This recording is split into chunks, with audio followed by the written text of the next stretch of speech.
Who's buying property in Costa del Sol in 2025? We recently did a video, market update, where we covered everything about what's going on in Costa del Sol.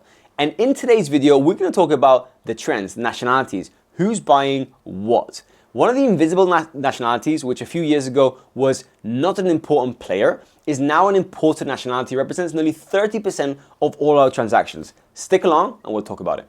And that takes us nicely onto our next chapter, which is buyer nationalities. Yeah. I want to share with everyone what we're seeing on the ground, who's buying, what nationalities are buying, and so on. Yeah. But maybe, Matt, in your role in High Homes, you take care of sort of the really early sort of lead flow, interest moment, people that show interest in the really, sort of early stages. Tell us about nationalities and trends you're seeing in nationalities, emerging nationalities, how's things going, and I'll talk about what's going on the ground. Yeah. So, it'd be interesting to see how one translates to the other, but definitely we're still seeing a lot of interest coming in from the Netherlands.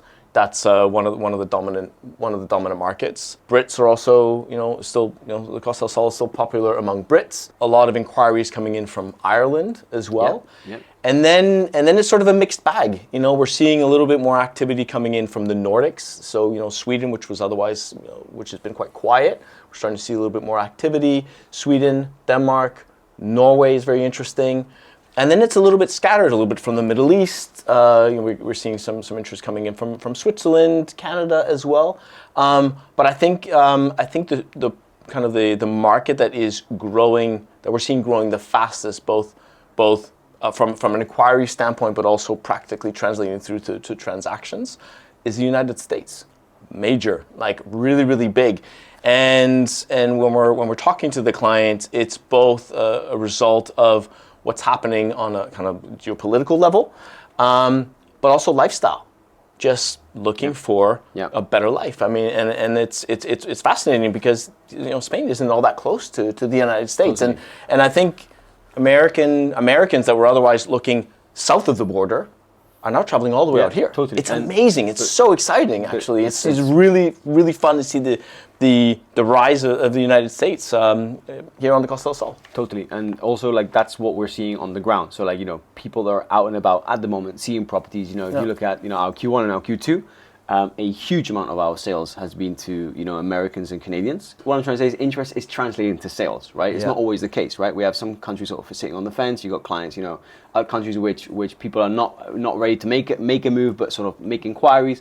But the Americans and Canadians, North Americans, are buying, the same as the Dutch, the same as some Northern European markets. But I think for me, that's a huge change. Years ago, the Americans were not a big buyer. And I think in the Q1 and Q2 for us, they represent only 25% of our business, which is incredible. That was never seen before. Yeah, right? We started getting hints of it last year, but that was I think last year was still quite dominated by Polish buyers, Dutch buyers. It's quiet with the Polish, right? It has gone quiet. Because we were at this presentation with the developer and they were like, we got loads of Polish interest, but we actually last year was quite strong. Yeah, very strong amount. But we saw this surge. Yeah. And then it sort of trailed off at the end of last year, and the first half of this year, not too much. Something that I noticed, and I've said it a few times on the channel, is the age of the buyers. Mm-hmm. So I'm seeing a younger and a younger profile of buyers, right? Mm-hmm. So it's no longer the land of 60-year-olds which are looking for a holiday home. Obviously, the people still buy holiday homes. But we see so many more relocators, and that's a massive transition to what the coast was, 6, 7, 8 years ago, even 5 years ago. Now we're seeing younger and younger families leave everything behind, and come over from Canada, the US. We've got a lot of Canadians which are relocated, with kids, sort of interrupting what your normal life cycle is. It's no, you normally, keep kids in school into primary, leaving school in primary, that's a big move. Coming over, moving over. The same thing for Dutch. And what we've also discussed on the channel a few times is the emerging sort of digital nomads and younger tech sort of focused relocators that live in the area of Malaga, moving into Malaga. So that's a trend, the younger buyer, and that's if you look at, you know, the business quality around Marbella, business quality around Calahonda, you know, new businesses are sort of emerging, opening up to cater for younger people. It's really impacting the demographics of the coast in a really good way. It's no longer like an old coast. It's going to be interesting to see what happens over the next 10 years with, you know, these people coming in, relocating, permanently living here for a while. It's going to change everything. It's going to probably drive the demand for more international schools. Totally. I was having a conversation with a friend of mine in Bangkok, actually, who runs a very, very popular American school. And I thought, you should build one here. He says it's an incredible school.